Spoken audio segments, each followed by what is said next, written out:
give you a little feel for how far apart all these piers are. So that is the Adventure Pier with Great White, the wooden roller coaster.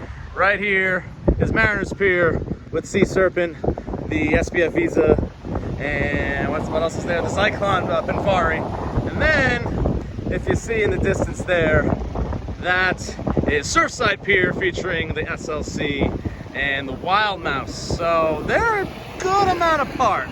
I'd say if I had to guess visually, probably about a half a mile apart from each other. So you need to do a little bit of walking to hit these all. But I mean, honestly, from the SLC to the wooden roller coaster, I think that's still a shorter walk than like the front entrance of Cedar Point to Steel Vengeance. So if you visualize it that way, it's not that far apart. Quick Flume review, because I am a sucker for a good Flume. Legit one of the best. Let's try not to get soaked. Legit one of the best Flumes. That's obviously not at Disney or Universal. So long. As you can see, 2 drops. There's a really cool indoor section that they play under the boardwalk, because you are literally under the boardwalk. Some, cute little cheesy effects in there. Insanely long though, and the way it interacts with all the other roller coasters, it's going right alongside Doo Wopper. You can almost touch the track of Great Nor'easter. Love this Flume. It's a good 5-6 minute ride. Highly recommend.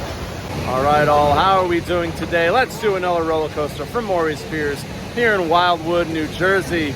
Another small guy. I'm kind of doing small thrills, big thrills, small thrills, big thrills, breaking it up a little bit. This one is called Doo Wopper with some awesome, adorably cute looking trains, kind of themed to old antique cars. Love it. I think it's actually themed to technically a burger stand, which is honestly really unique and fitting of this area. It is a Zamperla Zigzag model, which I have done, I believe, review number 5. Once again, an old Ronde reference to, what was that called? Toboggan Nordique. Same exact model. There's only 7 of these in the world. There's another one at Ride Playland, which I rode, didn't review for the channel. They're kind of a smaller version of the Wild Mouse, so I'm not expecting too many crazy thrills. The one at Ronde was okay. This one, I can imagine, is going to be very similar, with maybe an added bonus for the theme. Now, the Ronde one was decently themed too, to like the bobsleds as well. So, not much more to say about Doo Wopper other than to ride, and I'll give probably an also quick review. So let's see how it is. Also, for whatever reason, I have been horrible at mentioning the date here at this park. It is Wednesday, October 18th. So there you go.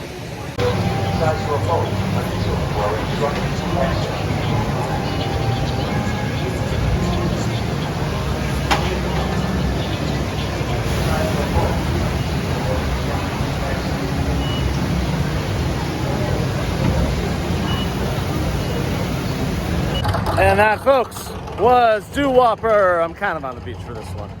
Very, very, very charming ride. It is pretty much the same ride as Toboggan Nordique with, I think I like the theming of this one a little better. It is absolutely themed to a burger stand. You go up the hill and it's like, place your order. And there's like fry signs. Obviously, you get like that driving antique car look. Really, really cool. Really, really charming. Insanely smooth, very, very smooth. Good little Wild Mouse movements, good little drops. On that, it's a family kiddie ride. It's very similar to kind of the Cyclone Pinfari that I rode in the other pier. I'm gonna give it a slightly higher score than that. I'll go 4.27. It's a family Wild Mouse. There's gonna be better family Wild Mice popping up, hopefully, called Wild Moose. Shout out RMC, super excited for that. And I get to be a part of that announcement, which is like, seriously, RMC, thank you for that. That was such an honor. Anyway, that is the Doo Wopper. Let's bump up the thrills yet again for tomorrow for a ride that I'm actually very excited about, weirdly. You'll see why it's weird. You already know why. It's a Vekoma SLC that I'm excited about. What? Tune in tomorrow to see just how good, or maybe I hate it again. Who knows? We'll see you then, guys. Love you all.